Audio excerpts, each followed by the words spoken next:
If you had to die to understand why you're alive, would you accept that? If everything you once believed mattered, your job, your reputation, your identity, even your fears, suddenly dissolved in a single breathless moment, would you have the courage to hear the answer that comes from the other side of death? This isn't a fantasy, and it wasn't a dream. This is the real journey of my life, Emily Thorne. I once believed I was preparing to welcome a little angel into the world, but instead, I was suddenly taken to meet the real ones. The day I went into labor was filled with sunlight. Everything seemed perfect. My husband held my hand tightly. The doctors smiled with reassurance. My heart pounded not with fear, but with love because the life growing inside me was finally about to meet the sun. But what I didn't know was that for my child to see that light, I would have to pass through darkness. The pain began like small waves. Then it surged into a storm. I heard the doctor shout that the baby's heartbeat was dropping. I needed an emergency C-section. Everything became a blur, needles, white curtains, surgical lights, and then nothing. No feeling, no fear, no pain, just complete stillness. And in that silence, something ancient began to awaken in me. A question, a voice without words rose in my mind. Do you want to know the truth? I didn't know who was asking, but my soul answered instantly, yes. And the moment I said yes, silently, I was no longer Emily. I was no longer a mother-to-be, no longer a wife, a daughter, or any label I had ever given myself. I was entering something far greater, invisible, but more real than anything I'd ever touched. I didn't know I was dying, but I knew I was about to discover what I'd been searching for my entire life. I thought I had lost everything, but it turns out that was just the beginning. The moment I finally saw myself for the very first time, and what I saw next, would forever change the way you understand life. I was drifting. No body, no weight, no heartbeat. And yet, I still was a conscious presence, clear and aware, watching myself from somewhere beyond. I saw my body lying motionless on the operating table. Everything unfolded like a slow-motion film. The sterile glow of surgical lights, doctors moving urgently, the erratic beeping of the monitor. A nurse scrambled to reposition the table. Someone shouted.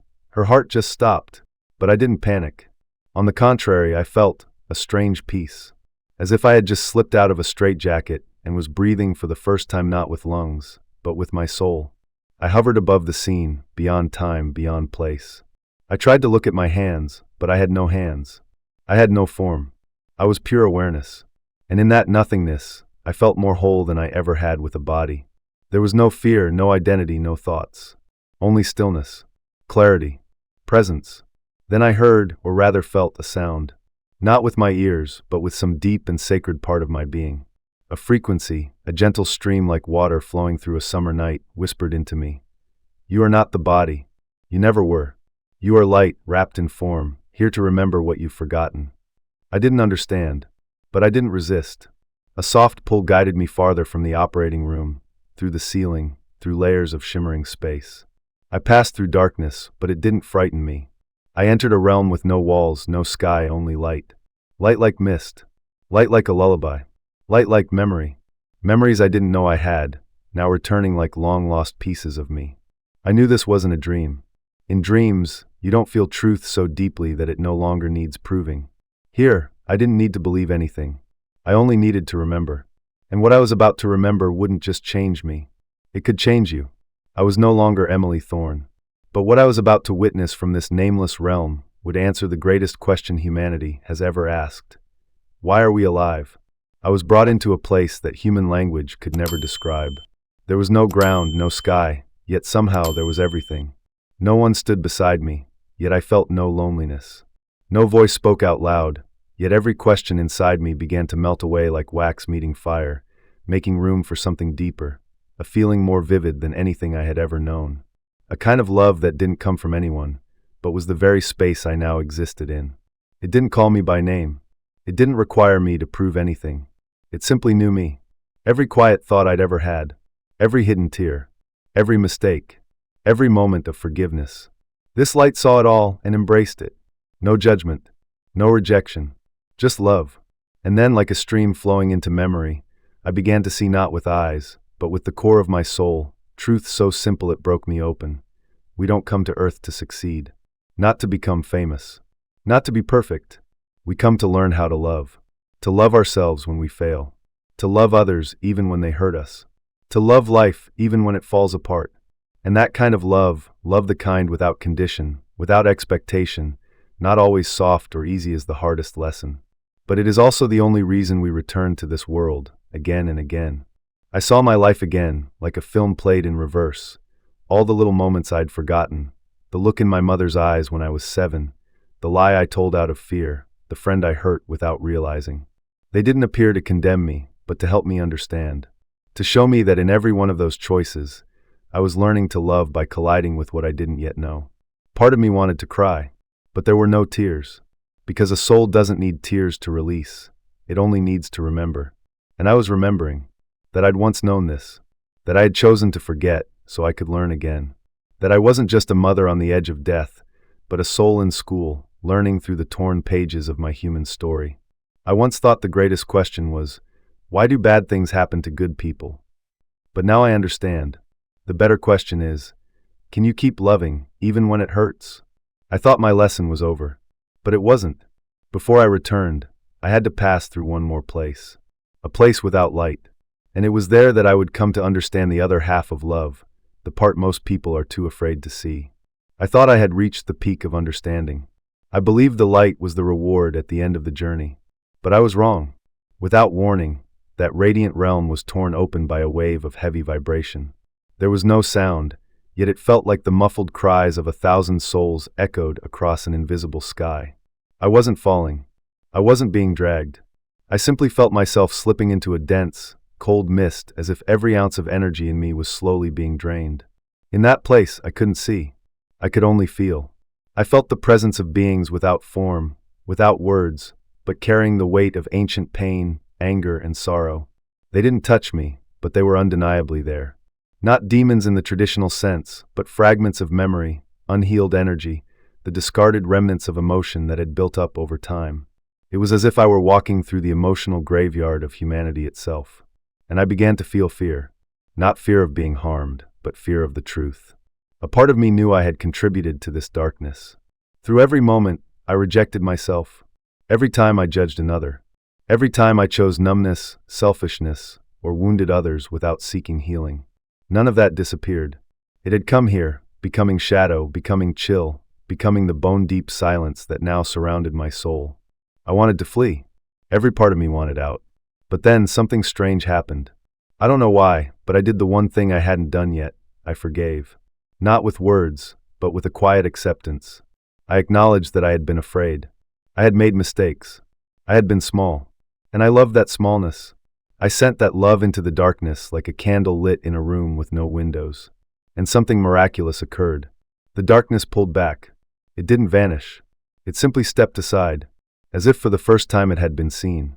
As if it didn't need to be defeated or destroyed, only held in love. I realized then, light isn't stronger than darkness because it's brighter. It's stronger because it doesn't have to fight.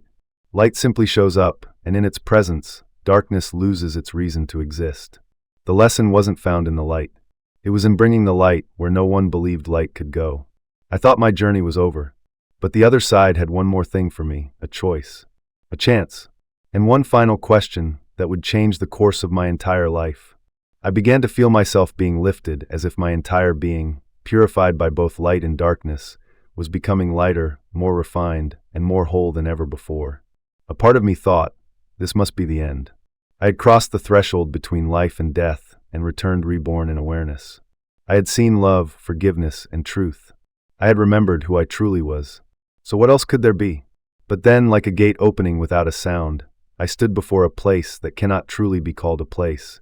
It had no shape, no form, but I knew with absolute clarity that it was a crossroads. A threshold. A decision. There, I felt a presence, not a person, not God in any religious image, but a vast consciousness, as deep as the ocean and as tender as a mother's breath as she cradles her child. It didn't ask me anything, but I knew I had to answer. A question rose gently from within my soul. Now that you understand, will you return and live what you now know? I had thought the hardest choice would be between life and death. But it wasn't. The hardest choice was between perfect peace and returning to a world of chaos, pain, responsibility, and limitation, just to live a human life again. I saw my child, the one I hadn't held yet. I saw my husband, his eyes frantic, in the emergency room. I saw my mother praying in the hospital hallway. I knew that if I didn't return, they would survive. They would grieve. They would eventually accept. But I also knew that if I did return, I would not be the same Emily. I would carry this memory, this love, these lessons, and I would live differently. Softer. Truer. Braver. I didn't know what lay ahead. But I knew this. True love doesn't choose the easy path. It chooses the right one. And I chose to return. Not for myself, but because the light within me was now strong enough to guide not just my steps, but the steps of those still wandering in the dark. The moment I chose, there was no thunder, no lightning, just a whisper deep and soft echoing in the center of my soul. Then bring that light back. And then I fell. Fast. Deep. Cold. Heavy. My body welcomed me back like a box too small for heaven, painful, suffocating. But my heart beat again. My eyes opened. And the very first sound I heard was my baby's cry. I had returned. But the world was no longer the same. I saw everything through different eyes. And the real journey had only just begun. I woke up in a silent white room. The first sound I heard wasn't the beeping of machines or the voice of a doctor. It was something much smaller, yet it rang through my soul. It was my baby's cry. Thin as a thread, fragile as breath, but it pulled me back from that invisible edge between worlds.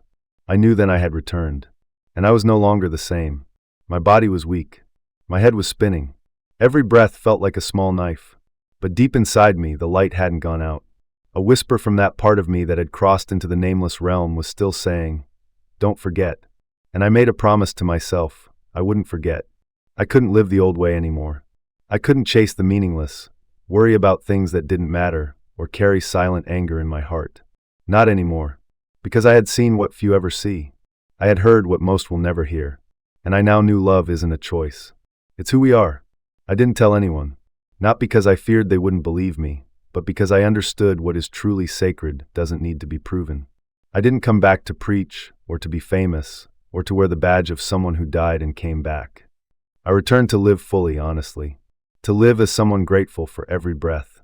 To live as someone who believes in the light within others, even if they don't see it yet.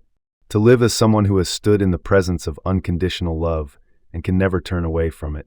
I care for my child with the heart of a mother, yes, but also with the awareness that every hug, every diaper change, every kiss on his forehead is more than a task. It's a soul assignment. I am not just a mom. I am a vessel bringing love into this world.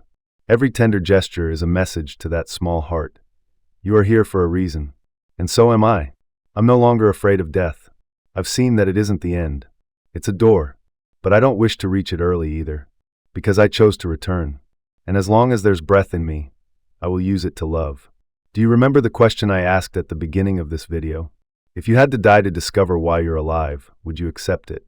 For me, there's no need to ask anymore. I already know. I live to love. And if you're watching this video, so do you. Don't wait until everything fades to realize you've always had the light within you. All you need to do is remember.